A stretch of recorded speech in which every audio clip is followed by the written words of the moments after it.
Hey,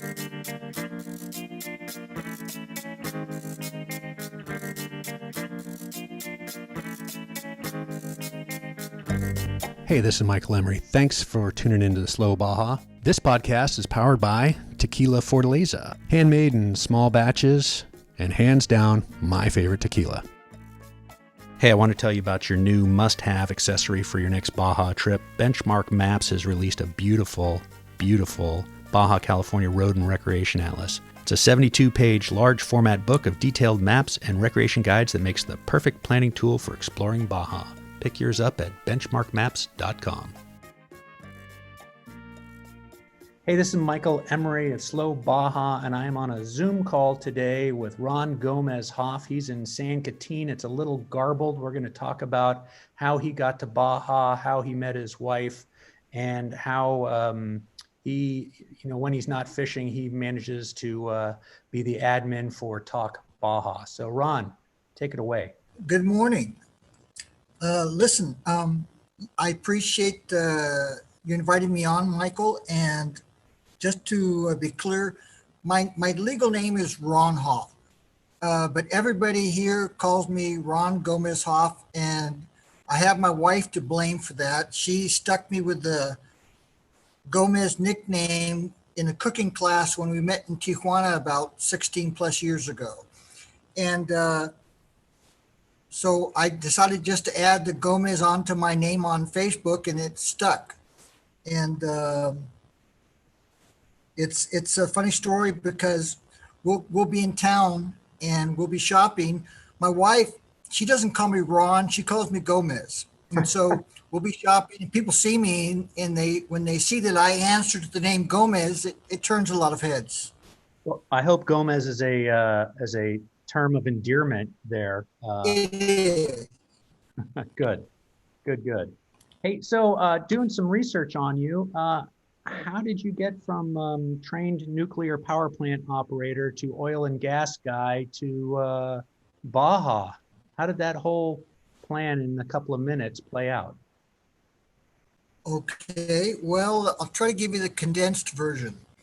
Up until just a few years ago, I was doing a lot of work for the oil industry. I owned testing laboratories in California, and we did a lot of work for the oil industry. And even when I made the decision to sell part of the testing business away and to free myself up, I stayed with consulting business, and I was doing a lot of consulting work for ExxonMobil, Chevron, Texaco, and others. And that took me to different parts of the world. I did some work in South America, did some work in Asia, did some work here in Mexico. And on the side of that, I learned to build computer databases. And although you asked me about my nuclear training, didn't you? Maybe I should back up. Yes, I did graduate from the Navy School of Nuclear Engineering. I was a nuclear power plant operator on board the USS Long Beach. They later sent me back to school for chemistry and radcon training. I was doing the chemistry on the aft reactor of USS Long Beach. But when I got out of the Navy, I went to work in the family business. My father owned a testing laboratory in Long Beach, California.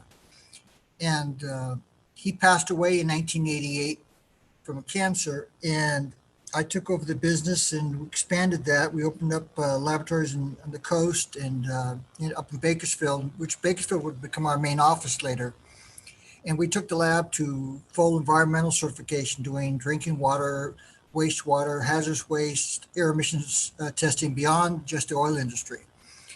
And thanks to a divorce I went through in the mid-90s, I decided to get out of the business, went just into the consulting side of the business, doing work for Exxon and others. And I was also building computer databases. And I was hired by a company in Mexico City to do some work for them back in I believe it was 2001. And I enjoyed my time there. In fact, they actually wanted to keep me on full time, but I didn't like Mexico City. It was too much like the worst of LA. So, but I knew that I had spent some time in Baja, California, and I thought, I can do this from living in Baja. And so, just almost on a whim, I literally made the decision in a matter of a few days. I moved down to the Rosarito Beach area, rented a house on the beach, and it was just doing my consulting work from the house there in Rosarito. When I had to, I would travel up north to the Santa Barbara area, which is where the majority of my offshore clients were. And in the meantime, I took a cooking class in Tijuana just to have something to do on my Saturdays. And it was there I would meet the love of my life, Christina, who would later become my wife. And we've been together for 16 years.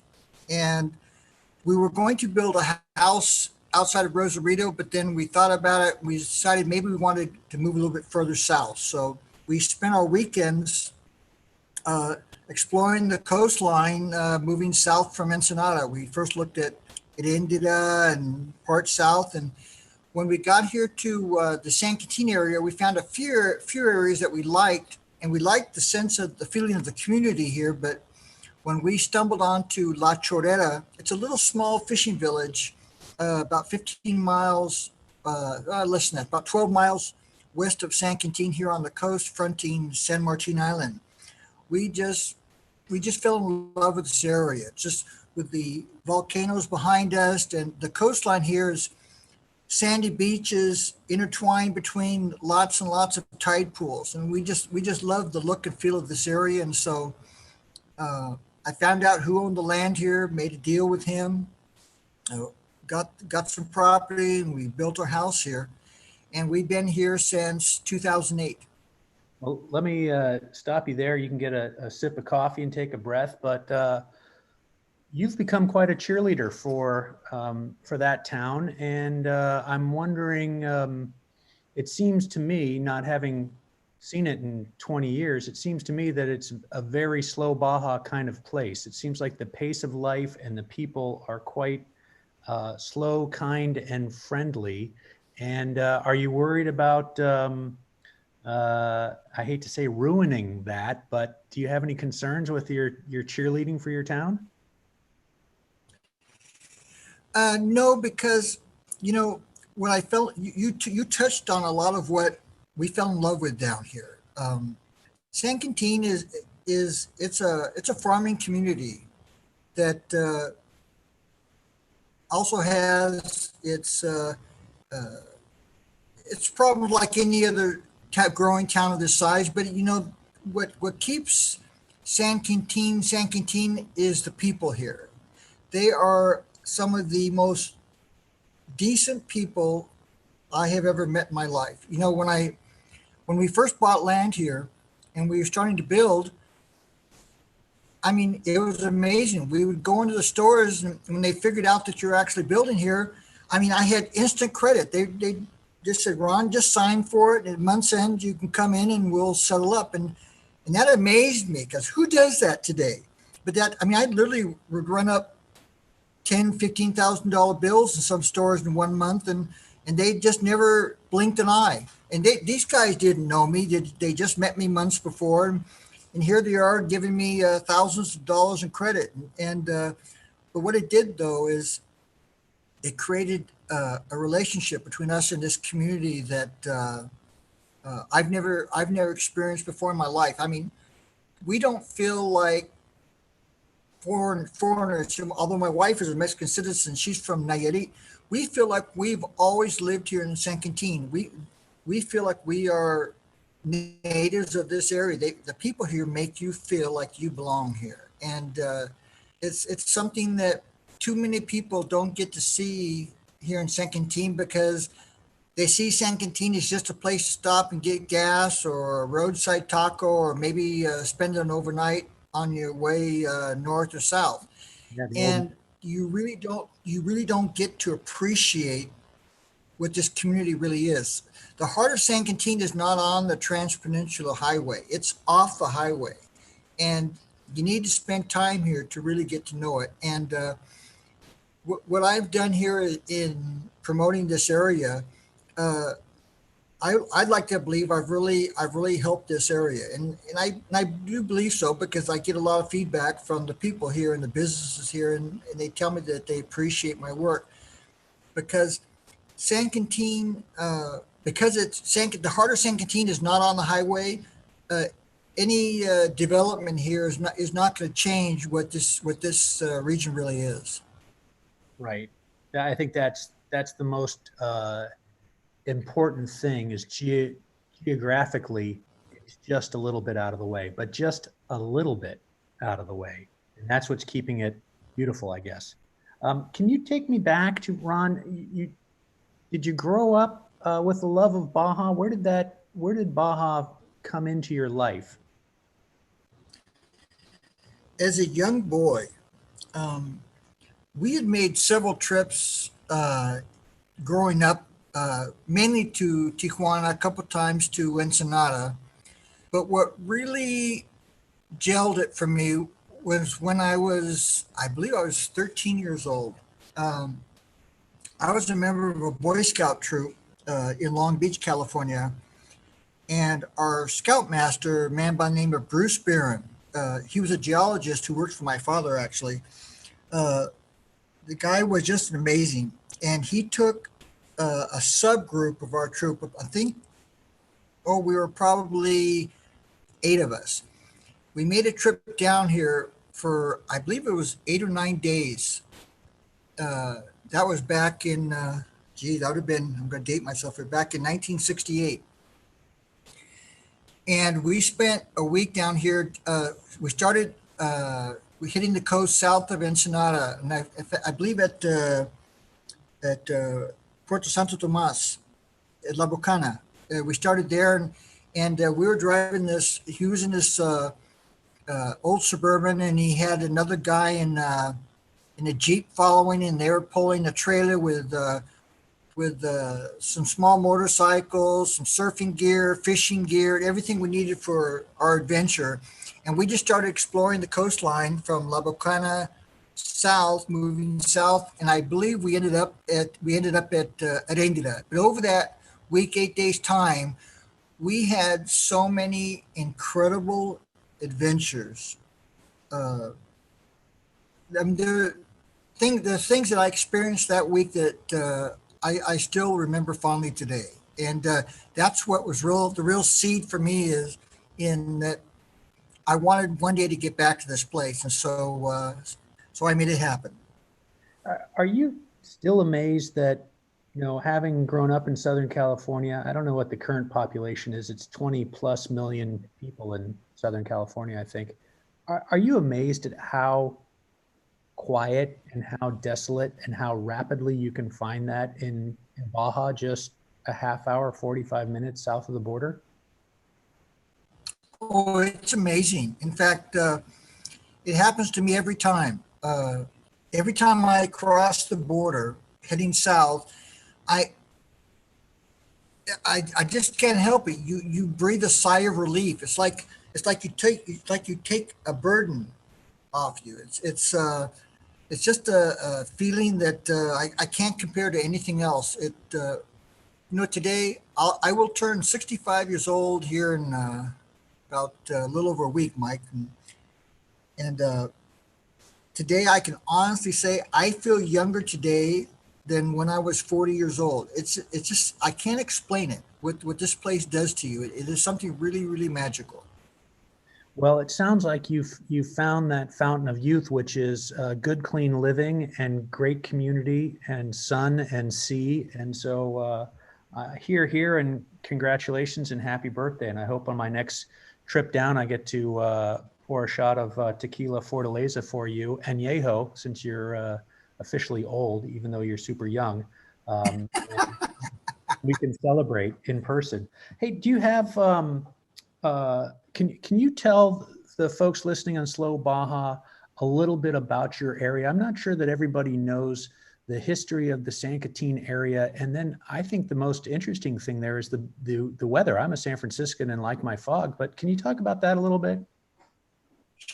Sure. Well, look, San Quintin is a really interesting place. It was initially named, it it was discovered by Cabrillo back in the I believe it was early 1600s, and he sailed into what he called the Bay of the Possession. He called it Bahía de la Posesión, which would later be renamed to San Quintin. But even though he discovered it then, there was only a few natives living around the bay. Actually, they would just subsistence living around the bay, and so when Cabrillo left, really not much changed for over 200 years. It pretty much stayed the same. And then it was a group of English colonists who signed a concession agreement with the federal government of Mexico in the late 1800s. And they moved families, equipment. They even, in fact, they installed what would be the first rail line here on the peninsula in, I believe, the 1880s, early 1880s. And that rail line was meant to move products like wheat that they were going to grow in the valley to the bay to transfer to ships for shipment. And then they also installed the salt mining operations and such. But their downfall, contrary to what some people believe, that they left because it didn't rain for a couple of years, and that simply isn't true. I learned that the reason they left was it was the coming Mexican Revolution, because the terms of their concession required them to colonize this area. In other words, the Mexican government gave them this land so they would subdivide it and then attract people to populate the area. And they didn't do that. They just kept it all for themselves, getting out of the land what they could. And then when the revolution was coming, which was, we know, was over land control, they saw the writing on the wall. They knew that they would lose it all. So they picked up everything and left. But they did leave one thing, that the engine from the train system that they ran, while being unloaded to the barge, they lost control of it, and it actually fell into the bay, and it's still there. It's still down in the mud of the bay. I saw it 20 And years so ago. It's still there. Yeah, so San Quintin would go through a couple decades more of relative quiet. Not much happened here, and then, believe it or not, it was some Mexican families living in Los Angeles who would become the real colonists here. They moved down here in the late 20s, early 30s, and it was about 7 or 8 families from LA, Mexican families who had been for decades living in LA. They moved back down here, and they started what would be San Quintin today. And this weather, the area here, Michael, is it's incredible. The weather here, though, it really changes based on your location, because we are out here on the coast here at La Chorera, and our weather here is really, it's even mild for San Diego, I believe, because I do daily weather reports, and I see the weather in San Diego, and we here on the coast, we are, I would say, in summertime, we are 70% of the time, we are a couple degrees cooler than San Diego. It's just one of the anomalies of this area here.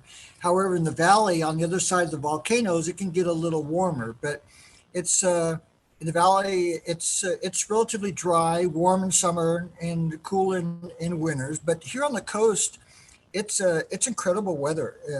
We love it all year round. We joke that in summertime, you've got to close the windows in the evening because it gets too cool. And in the winter, we'll be barbecuing with friends in t-shirts, shorts, and flip-flops. It's just, the weather here doesn't really change that much, but we love it. We love it here. We can't wait to drive our old Land Cruiser down to Baja, and when we go with Baja Bound Insurance. Their website's fast and easy to use. Baja Bound Insurance, serving Mexico travelers since 1994. Hey, Ron, we're back. And I just want to ask you about, I've seen some photos of you fishing, and it looks like the fishing where you are is pretty damn good. It is. San Quintin is blessed with a lot of volcanic activity in its history. Because it turns out volcanoes are a critical element in creating marine life, active marine life, because it provides really the some of the basic nutrients to create the all of the marine species of fauna that, for example, clams and abalone and lobsters need to populate to highly populate an area. And so what it does is it creates the perfect environment. So when you have a healthy clam population, oyster population, mussels population, abalone population, so on and so forth, you're also going to have a very healthy fish population, because it's just a complete food chain. And so added to that, because of the volcanic activity in the past in this region, it's easy to see with your eyes. You can see all the dormant volcanoes here rising on the skyline, but underwater there are lots of volcanoes that never managed to break the surface. In fact, San Martin Island out in front of us is one big volcano, a dormant volcano. But there's also several underwater peaks that volcanoes that didn't quite make it to the surface. And so, but those points, those high points underwater, attract a lot of fish. And so you can just hang around any of those well-known fish points here, high points, and you'll have a great day of fishing. And So there seems to me to be both fishing from shore in some locations, yes. not in all locations. And then obviously if you're out on a boat, you have those opportunities to get to the places you're talking about, where it seems to me you're knocking them dead. Oh, well, but I have to be honest with you. I give 99.999% of the credit for any of those fish that you've seen me post online. I give all of that credit to a fishing guru here whose name is Juan Cook. He's a good friend of mine. He is, without a doubt, the best fishing guide captain I have ever met in my life. The guy is so incredibly knowledgeable, Michael. I'll tell you, one sure way you can always know when you're with a good fishing captain, when you're out in the water and there's a lot of other boats out there and you're the only one catching fish, that tells you you're with a pretty good fishing captain. And I've had that happen several times with Captain Juan. He is just an amazing fishing captain. And I really recommend to any of your listeners that if they ever get the chance, spend the day with Juan. He's not only is he a great fishing guide, the guy has got more stories than anyone I've ever met about fishing, and he has you laughing all day long. He's a lot of fun to spend a day out in the water with. I feel honored to consider him my friend. Sounds like I'm going to have to mic him up and go out for a fishing trip and get a podcast out of it to boot. That would be a really good one. I suggest you do that. Hey, can you tell me if the rumor is true that all the oysters that are labeled Point Reyes these days are actually coming out of Baja? I can't confirm or deny that, but I do know that's happening. It's this area provides. In fact, we work with one of the companies up there. You may have heard of them, Drake's Bay. Sure, yeah. But but I'm sure though Drake's Bay, they do disclose that their oysters are here from Bahia Falsa. Yes, they do. Yes, they do. But and they're good people. I consider them good friends. Yeah. Again, I don't want to create controversies. That's just a Sure. joke going around Tamales Bay, which is my go-to spot for oysters, just north of San Francisco here. Hey, we're gonna. You know what it is, Michael? You know what it is? It's because I've tried oysters all my life and I never liked them, to be honest with you, until I got here to San Quintin, because it's the way they raise their oysters. It's just not that they have really high quality water, really pristine water.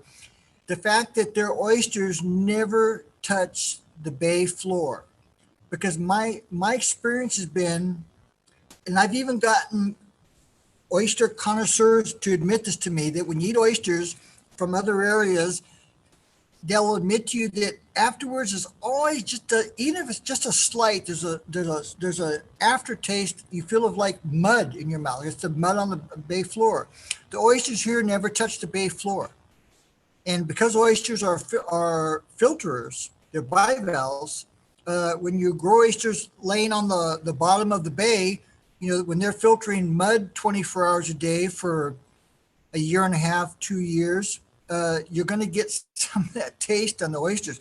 The oysters here never touch the bay bottom. They use different style of growing their oysters here. And I think it's one of the keys to why their oysters here are so delicious.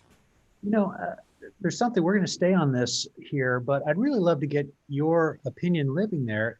It's my humble observation that Baja is sort of like the new Mediterranean. There just seems to be so much amazing food being grown, wine being grown and made, and then incredible seafood and shellfish that's coming out of local waters there, beautifully, cleanly, thoughtfully. What can you tell me about the change in the cuisine over the last 20 years in Baja? Yeah, I've seen it. It's what some people call, the Baja Med. I'm actually friends with Javier Plasencia in Tijuana, and he's opened up a number of restaurants.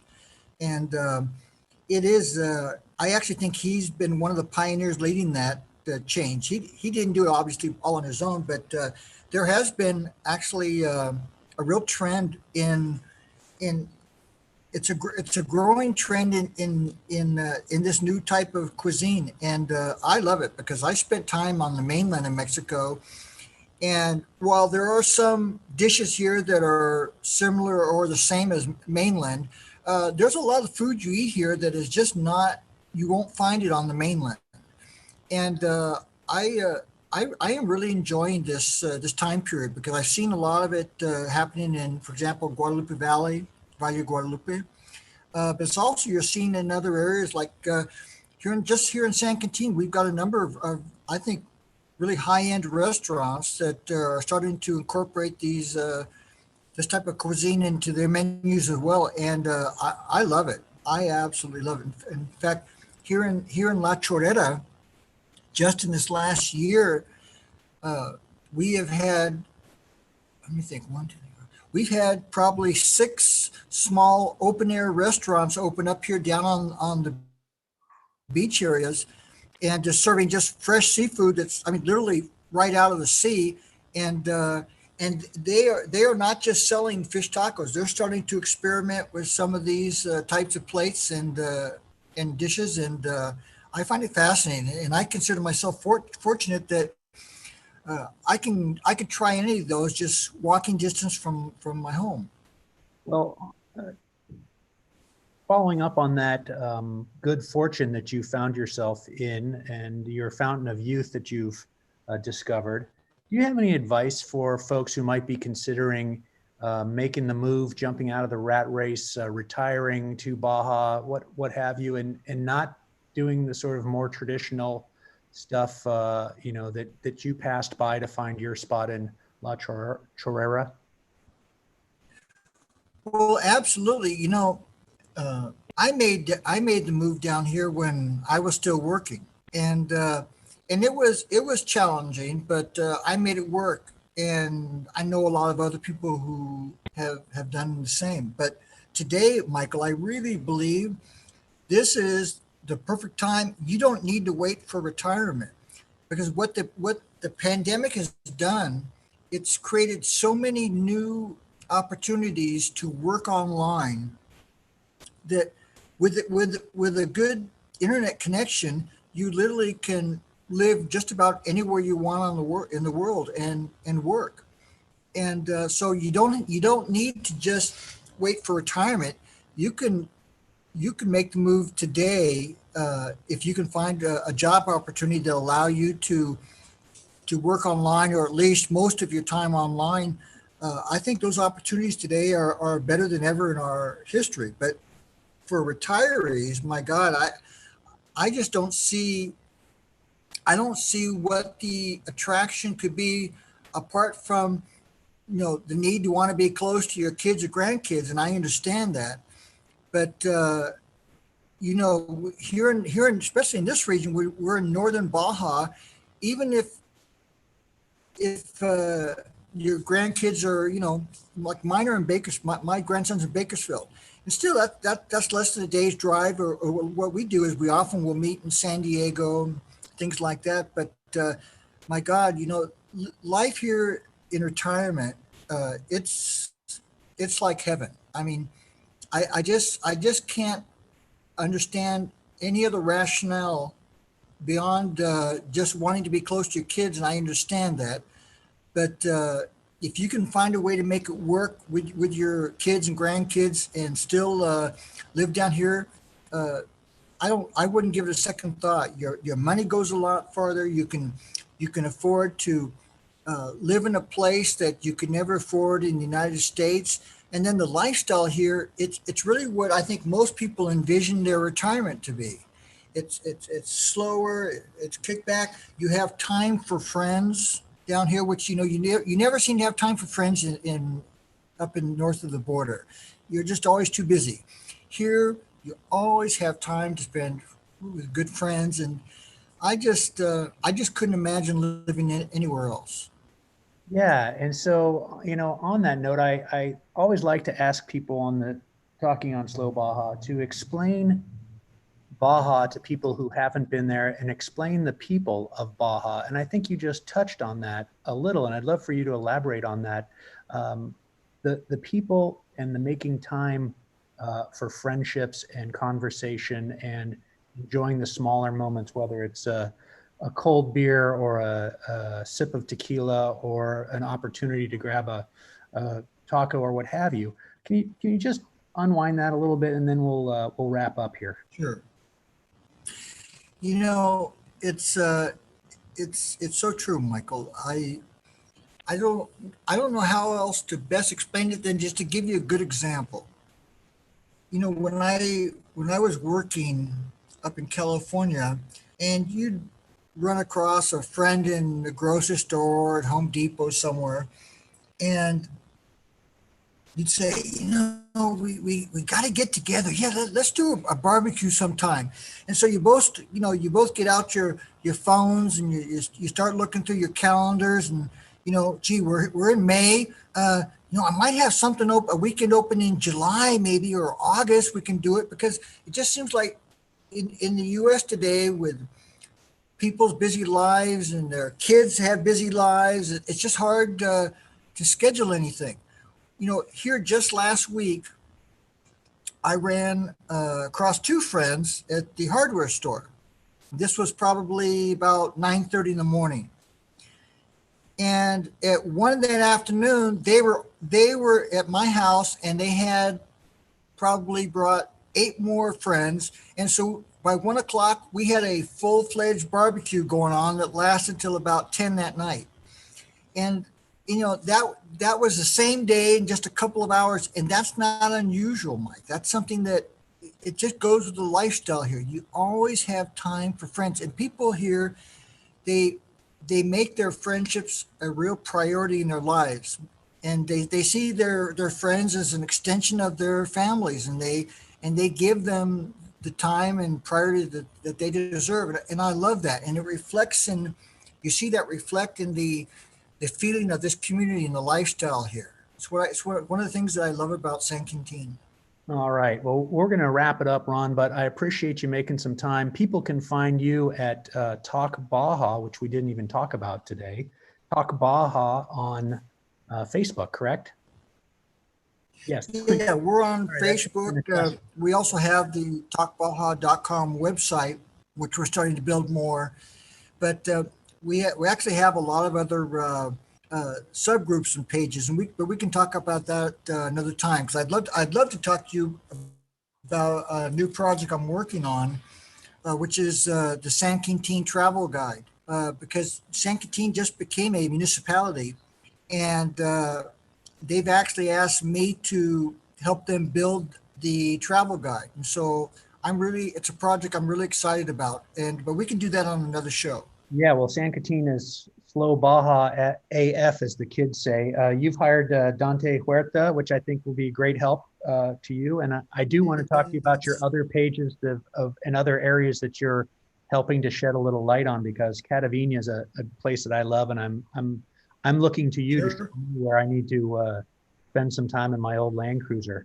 But Ron, it's been a real treat getting you on the show, and I can't wait to see you in person. Happy birthday, and let's talk soon about some of your other projects and other places that you're trying to shed a little tourism light on. Will do. Just let me know, Mike, and my bar is open anytime. Well, you don't have to invite me twice. Hey, one more time, best place for people to find you on the internet. How do you like people to get you, Ron? On the internet, probably go to, if they're just online, they have access to the internet, talkbaja.com. If they're on an app in their phone and they're in Facebook, look up Talk Baja.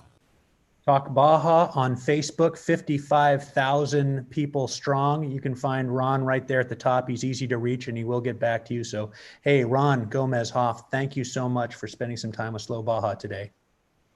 My pleasure, Michael. I enjoyed talking with you, and hope to see you soon down here at my bar. Thanks, Ron. Slow Baja's wardrobe is provided by Taylor Stitch. Responsibly built for the long haul, Taylor Stitch makes clothes that wear in, not out. Wherever your adventure takes you, Taylor Stitch has you covered. Check them out at taylorstitch.com.